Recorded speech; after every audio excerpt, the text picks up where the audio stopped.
Hey, power people. Welcome to Renewable Rides, powered by VECKTA. I'm Gareth Evans, the CEO and founder. And I'm Dan Roberts, head of sales. In each episode, we'll uncover the latest trends, learnings, challenges, and triumphs relating to the energy transition, on-site energy, and sustainability through the experiences of our inspiring guests and team here at VECKTA. So get ready for an exhilarating adventure into the fast-paced world of challenging limits, adapting purposefully, and empowering co-creation to accelerate the energy transition with those that are on a mission to create a more resilient, profitable, sustainable, and thriving energy future. So let's go.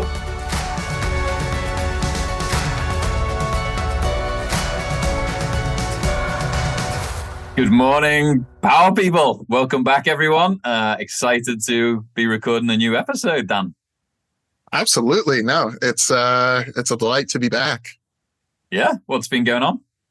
Yeah, I'll say the thing that's been most on my mind or the biggest delight this week has been the reception from the launch of the podcast. We're recording on Friday, August 18th. We launched the podcast earlier this week on Tuesday, and the reception has been quite good. I think my favorite thing that I've heard from some friends that are not in the energy industry that have listened in is that they feel that we've made this energy and the energy transition approachable, which is the goal. So for someone that's not technical and doesn't really know a ton about it, the fact that type of feedback has been coming, maybe it's because it's a friend. I'm curious to hear feedback from others, but that's been the excitement of the week, I think. That's amazing. And it's definitely been super energizing. And I think on that note, I actually just got a text from my mum. And my mum said, this is from her sister. Hi, Gareth. I just listened to the podcast. It was a delight to hear your voices. It's so refreshing to listen to someone who cares and wants to make a difference and be inclusive of everyone. So that was amazing to get feedback from an aunt who's definitely not in the energy industry. And I asked my mum, can she leave that review online? And she said she probably wouldn't know how. So there we go. Hopefully we're appealing to a broad array of people, very diverse backgrounds, and making this really, really engaging and interesting and accessible to everyone. Absolutely. Well, we've got some exciting news, upcoming news, I guess, here broadly across California. Yeah, it's crazy. With the hurricane. Yeah, storms are coming. Absolutely. They argue the biggest one in many decades here. Yeah, it's kind of bonkers what's going on around the world right now, isn't it? Obviously, heart goes out and condolences to everyone in Hawaii impacted by the wildfires out there. Meanwhile, up in Canada, Kelowna and Yellowknife are both being evacuated as we speak because of wildfires kind of sort of licking on their doorsteps. And so it's kind of crazy seeing that going on. Meanwhile, we've got this hurricane heading up the Baja coast as we speak. And as you know, I try and integrate my life and work as much as possible. And my day started off today really well. I walked Ethan up to school, and then Mel and I ran home from dropping him off to try and tie in a bit of exercise with that. And then I did a little meditation, and the meditation was actually titled, "Are You Missing Out on Life?" And it was all about, not letting the world pass you by and being really present and connected with nature. And so I think this is a perfect example of we're about to become very, very connected with nature with right now 200 mile an hour winds and a lot of rain heading our way. And that has a lot of impacts. Absolutely. Well, I think one of the things that unfortunately we can expect from the storm as it starts to make landfall across Mexico or Baja, and as it starts to hit Southern California in the latter part of this weekend is outages. And so in the spirit of using these podcasts when we're not interviewing an awesome person in the industry, but touching on some things that we know and have learned in the industry, really wanted to hit on one common misconception by energy users. So again, folks in the industry know this, but those that aren't too familiar with on-site energy systems, and that common misconception is that solar alone will be a backup, or I'll be able to use it when the grid goes down. I think that we hear that quite a bit from customers. I was speaking with an alcohol producer the other day that was talking about needing backup in the evening because they had their solar array. However, it's just not the case. And the biggest issue is safety. Maybe you can touch a little bit on the safety issues behind it. Yeah, no, you're spot on, Dan. It's a really interesting topic, isn't it? California's now got 10% penetration. That's the highest in the US for solar, but it's still a long way behind the likes of Australia. They've got a 30% solar penetration across residential and commercial buildings, which is amazing. But yeah, we've still got a huge way to go in terms of communities and businesses around the world kind of adding energy to their facility to gain some energy independence. But yes, one of the biggest misconceptions is I've got solar. When the power goes off, I'll be just fine. I'll be generating my own energy. But for safety reasons, that's not the case. So what needs to happen is when the grid goes down, amazing people come out and they literally climb up these super big poles and they start fixing the poles and wires. And they're called linemen, and massive shout out to all the linemen out there because they do an incredible job to keep the system running seamlessly for the most part.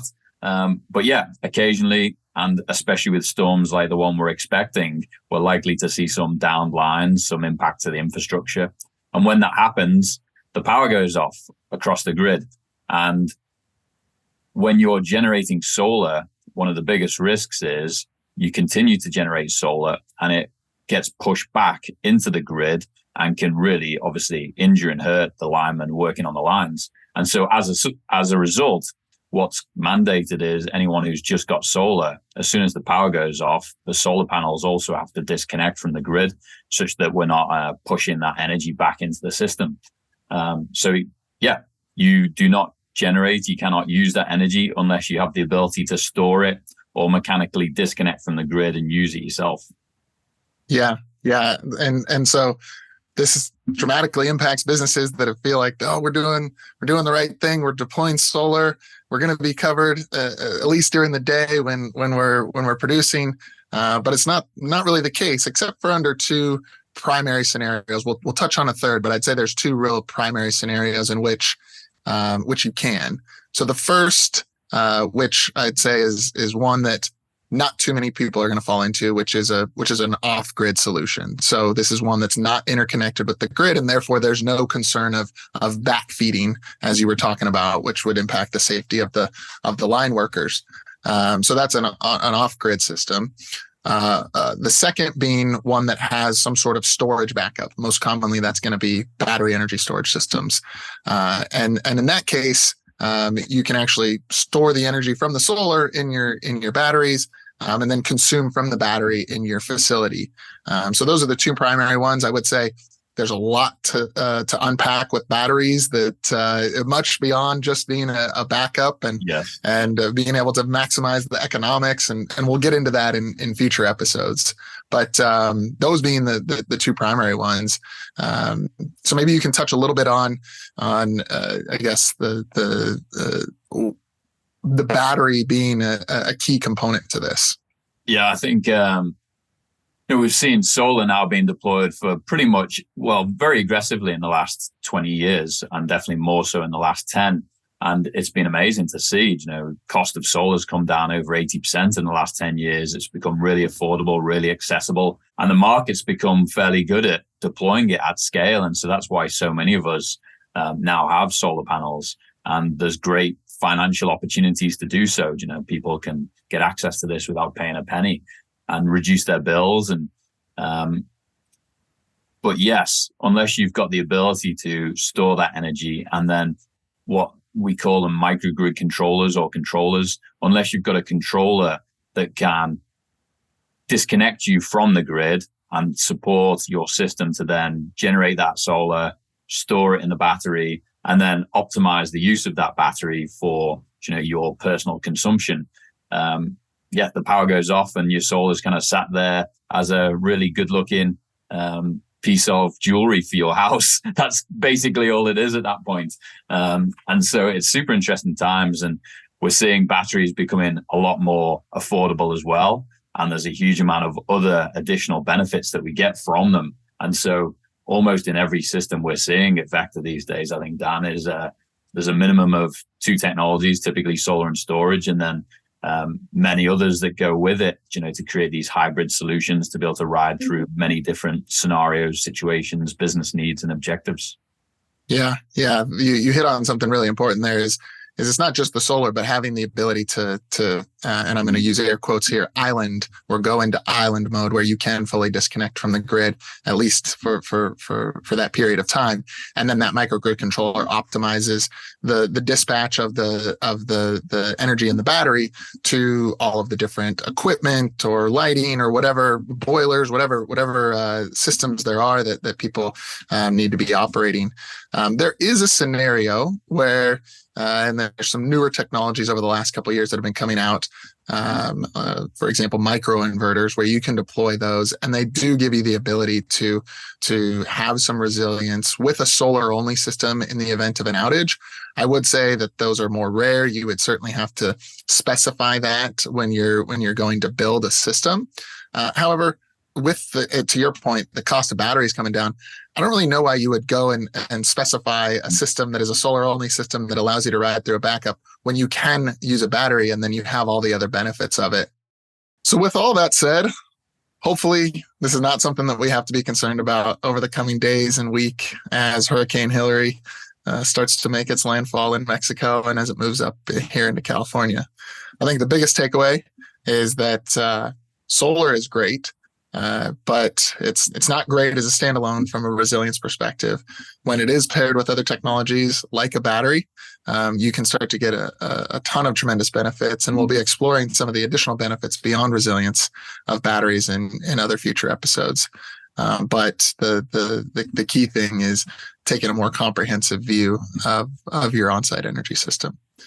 So hopefully our listeners find some value in that. If there are questions, please feel free to reach out to us. We're happy to take them and address them in future episodes. But in the spirit of taking listener feedback, we did hear from some of our early episodes that people were wondering a bit more about us, who we are and where we come from. And so on that note, while the podcast isn't about us, we want to highlight the others in the space and some educational content. Let's dive into that. And I think the number one question on people's mind is, where in the world is Gareth Evans from? Even my family said, wow, in that intro, you really sounded Australian. And so I have lived in Australia, but I am not from Australia. My accent is completely messed up these days. So born and raised just outside of Liverpool, England, on a little peninsula called the Wirral. It sits between North Wales and Liverpool. It's a beautiful part of the world, surrounded by the River Dee, the River Mersey, and adjacent to the Irish Sea. It's now got a huge amount of offshore wind turbines off its coast, but very green, very wet, lots of beaches, but definitely not San Diego beaches. And it's next to what was the European City of Culture for several years, Liverpool, which has a huge amount of history. It's an awesome place to be. It was used, like its port was massive, especially for a lot of the trade back in the day, cotton, slavery to some degree. The area we grew up in, Irby, anything that ends in a BY apparently was Viking origin. Irby, Pensby, Kirby, these are all. So I think we've got a bit of Viking heritage in us. But yeah, I've had the pleasure of living and working all around the world since. And so my accent's completely screwed up, and my wife's Canadian, lived in Canada, Middle East, Australia, and now here in the US. So we can dig into some of those adventures on future episodes. But yeah, England is where it's from. An Englishman, but a man of the world. Yeah, exactly. And how about yourself, Dan? Well, but before we get to me, I think another follow-up question that I know you often get is, Liverpool is your FC team, right? It's not. Because of my dad, I'm the blue half of the city, which is Everton. And my brother, who didn't want to be like me, he didn't want to follow in my footsteps. He's my younger brother. He chose Liverpool. He's had a life of joy and pleasure, and I've had a life of pain. We've never won anything apart from one trophy in my life, and I've now set up my son for that same life of misery. So I get to watch him suffer as well. Yes. Well, thanks for indulging us there, Gareth. So to your question, I'm a native Californian, born and raised about 100 miles north of San Francisco. I think I mentioned that in our opening episode, in a small rural town called Ukiah in Mendocino County, I should say. Beautiful area. I loved growing up there. Spent most of my time outdoors in the redwoods. The third tallest tree in the world is in a grove about 15 minutes outside of town. So Wow. Got to explore that area. Lots of great mountain biking, a wonderful lake a couple miles outside of town. But great place to grow up. Still very, very much in touch with many of my friends that I grew up all the way dating back to preschool. So it was very much a small town vibe. But throughout all that, I mean, fire and wildfires was a big part of our lives, and certainly has gotten more and more intense through the years. But I remember one time when I was in high school, there was just hundreds of lightning strikes lighting fires up in the forests of Mendocino County. So something that helps drive me in the energy transition. And I'm excited when I get back up there, because it's just a special slice of earth. Yeah, and I think it plays into the first part of the conversation about being connected to your environment and nature. And I think it's easy to get lost in that in the urban environment. So I bet it was a pretty special place to grow up. It was. Yeah, we'll certainly explore other places that I've lived up and down the coast of California. But yeah, California's home. Nice. That's amazing. Cool. Just as we finish out, I was just laughing to myself because when I first saw Hurricane Hillary in my newsfeed, I was like, oh my God, are we getting into more politics again? And I actually almost didn't read about it. And so the hurricane might have come as a bit of a surprise, but I thought it was another presidential run that we're in store for. And Hurricane Hillary was going to be on the charge. But it turns out it isn't the case, and it's actually legit. Yeah. Well, hopefully it's not as all it's the analysts are saying it's going to be, and it's just a little bit of extra rain, which especially this time of year, we can use that here in California. Absolutely. Yeah, it'll probably help for the rest of the season. But maybe we'll post in the show notes. There's a pretty crazy image that I shared with Dan today of, you can see the hurricane and its track coming up the coast, and you kind of don't notice it until you really look. But then in the same map, California's riddled with wildfires all at the same time. So it's a really bizarre moment where there's lots of stuff going on, but they might cancel each other out. We'll see. Hopefully. Yeah.